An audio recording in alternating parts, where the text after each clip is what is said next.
Good morning everybody. बच्चों, इकाई 6 न्याय वो हम कर रहे थे, जिसमें स्वाध्याय के प्रश्न 1-2 हमने कर लिए थे। तो बच्चों, आज हम प्रश्न 4 जो दिया गया है, निम्नांकित कहानी के चित्र एवं वाक्य उलट पुलट कर दिए गए हैं, उसको पढ़कर कहानी का निर्माण कीजिए और उचित शीर्षक दीजिए। तो बच्चों, सबसे पहले यहाँ जो कहानी उलट पुलट कर दी गई है वह पढ़कर मैं आपको बताती हूँ। पहला चित्र दिया गया है, इसके नीचे लिखा है, शेर की नींद खुल गई और उसने गुस्से से चूहे को पंजे में पकड़ लिया। चूहा रोते रोते बोला, कृपा करके मुझे छोड़ दो, मैं तुम्हारी मदद करूँगा। फिर यहाँ दूसरा चित्र दिया गया है, इसके नीचे लिखा है, जाल में फंसते ही शेर दहाड़ने लगा। उसकी दहाड़ सुनकर चूहा वहाँ आया। शेर को जाल में फंसा देखकर अपने साथियों को बुलाकर चूहे ने शेर को जाल से छुड़ाया। फिर दिया गया है, एक दिन जंगल में एक शेर आराम से सो रहा था। शेर जहाँ सो रहा था उसके पास एक बिल था जिसमें एक चूहा रहता था। फिर बच्चों, यहाँ चित्र दिया गया है, इसके नीचे लिखा है, शेर को चूहे और उसके साथियों ने जाल में से छुड़ाया और शिकारी ने बचाया। उस दिन से शेर और चूहा मित्र बन गए, साथ में खेलने लगे।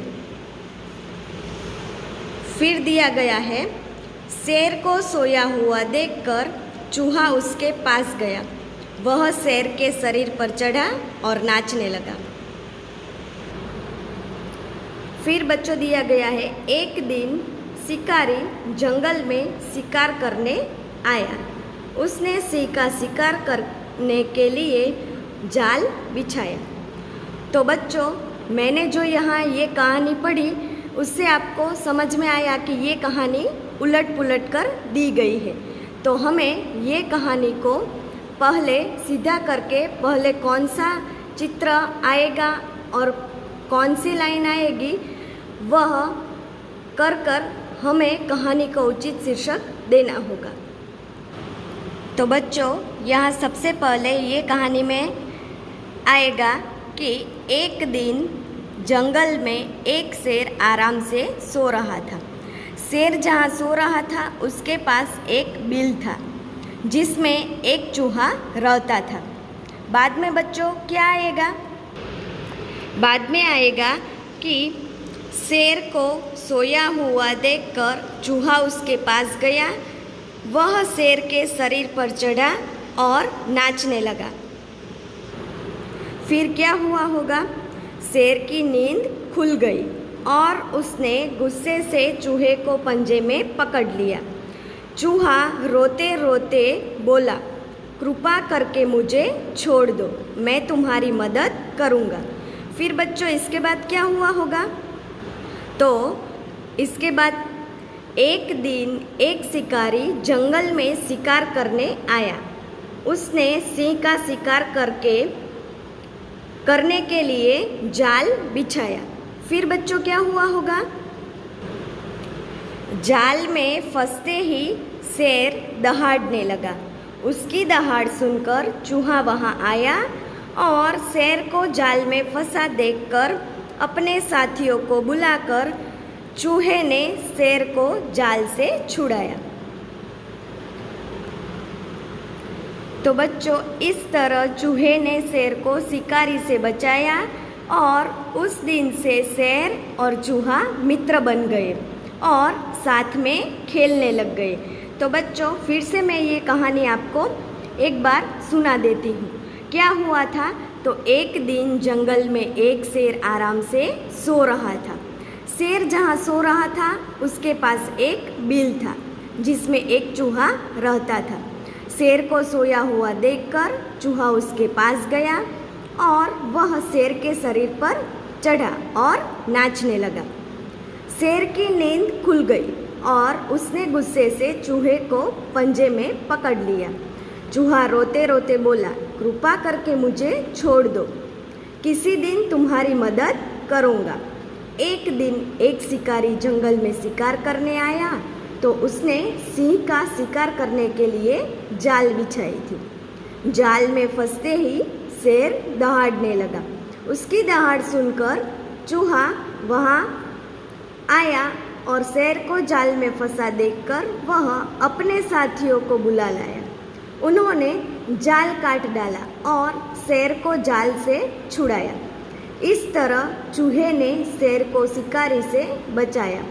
उस दिन से शेर और चूहा मित्र बन गए थे और साथ में खेलने लग गए थे। तो बच्चों, ये कहानी सुनकर आपको कौन सा शीर्षक आप देंगे उसको? तो यहाँ ये शीर्षक भी उचित रहेगा, शेर और चूहा, ऐसा शीर्षक आप लिख सकते हैं। और दूसरा शीर्षक है छोटे भी बड़ों के काम आते हैं। तो बच्चों, आपको ये उलट पुलट कर दी गई कहानी को सीधा करके लिखना होगा और उचित शीर्षक आपको देना होगा। तो बच्चों, इसके बाद का जो प्रश्न है, प्रश्न 5, वह हमने कर लिया है। और इसके बाद प्रश्न 6 दिया गया है, कहानी पढ़िए, उचित शीर्षक दीजिए एवं चर्चा करके प्रश्नों का निर्माण कीजिए तथा उत्तर लिखिए। तो बच्चों, ये कहानी यहाँ दी गई है, वह मैं आपको पढ़कर सुनाती हूँ।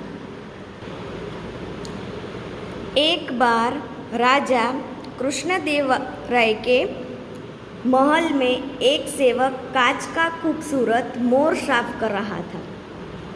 गलती से उसके हाथ में से मोर गिरकर टूट गया। राजा को वह मोर बहुत प्रिय था।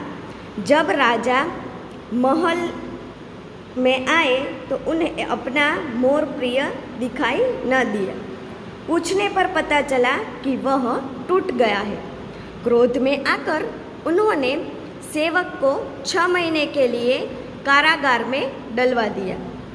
कुछ दिनों बाद कृष्णदेवराय मंत्री तेनालीराम और दूसरे दरबारियों के साथ राजा उद्यान में घूमने निकले थे।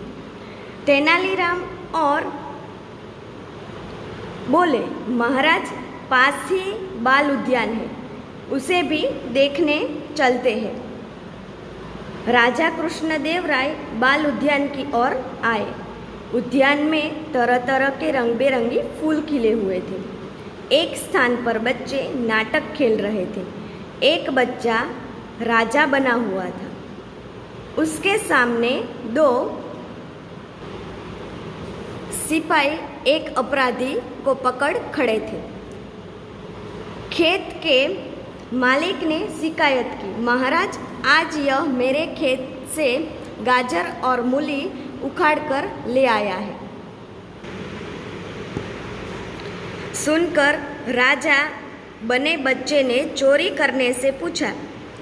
उसने गलती मान ली। तब वह बोला, ठीक है, तुम्हें माफ़ी दी जाती है, पर ध्यान रखना कि दोबारा यह गलती न हो। फिर खेत के मालिक से कहा, तुम्हारे नुकसान की भरपाई शाही खजाने से की जाएगी, पर पहली गलती पर भला हम उसे कैसे सजा देंगे?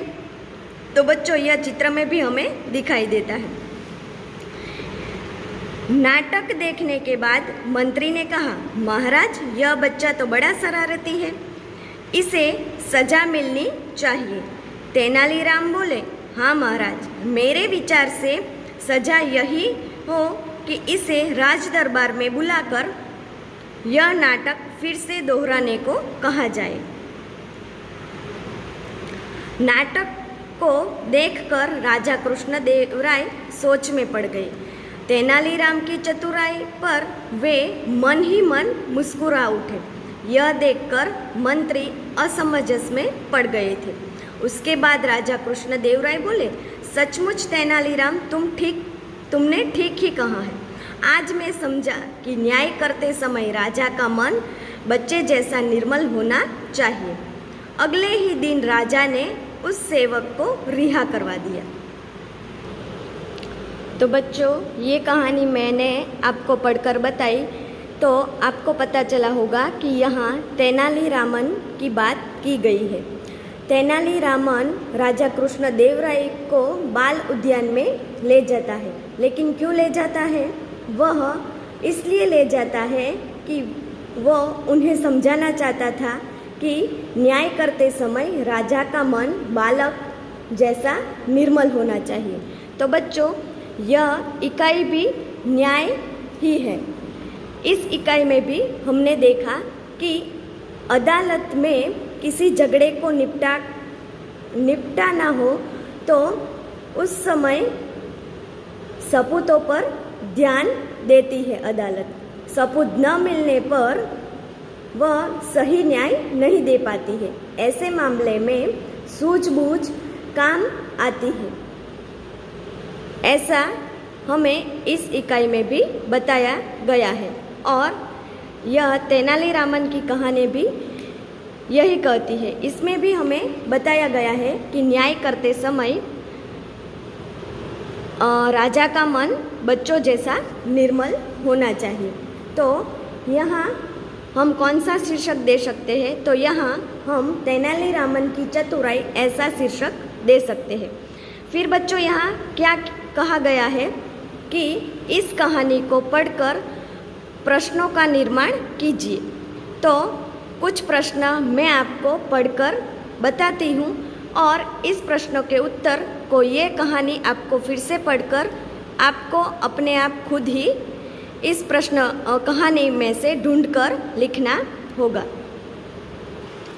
तो बच्चों, ये कहानी के आधार पर मैंने कुछ प्रश्न निकाले हैं। इसके उत्तर आपको ये कहानी पढ़कर खुद लिखना होगा।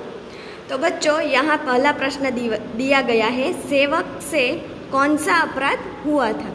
तो बच्चों, सेवक से कौन सा अपराध हुआ था? तो सेवक से राजा का प्रिय कांच का मोर टूट गया था। दूसरा प्रश्न है, राजा ने सेवक को क्या सजा दी? तो बच्चों, राजा ने सेवक को क्या सजा दी थी? तो राजा ने सेवक को 6 महीने के लिए कारागार में डलवा दिया था। तीसरा प्रश्न है, बाल उद्यान में क्या हो रहा था? तो क्या हो रहा था बच्चों? बाल उद्यान में बच्चे नाटक का खेल खेल रहे थे। चौथा प्रश्न है, तेनालीराम राजा कृष्णदेवराय को बाल उद्यान में क्यों ले गए? तो क्यों ले गए थे तेनालीरामन? तो तेनालीराम राजा कृष्णदेवराय को बाल उद्यान में ले गए थे क्योंकि वे उन्हें यह समझाना चाहते थे कि न्याय करते समय राजा का मन बालक जैसा निर्मल होना चाहिए। पांचवा प्रश्न है, न्याय करते समय राजा का मन कैसा होना चाहिए? तो न्याय करते समय राजा का मन बालक के जैसा निर्मल होना चाहिए।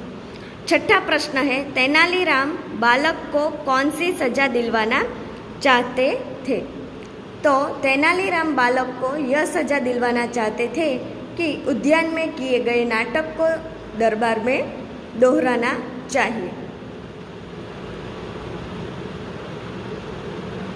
सातवां प्रश्न है, राजा ने सेवक को क्यों रिहा कर दिया?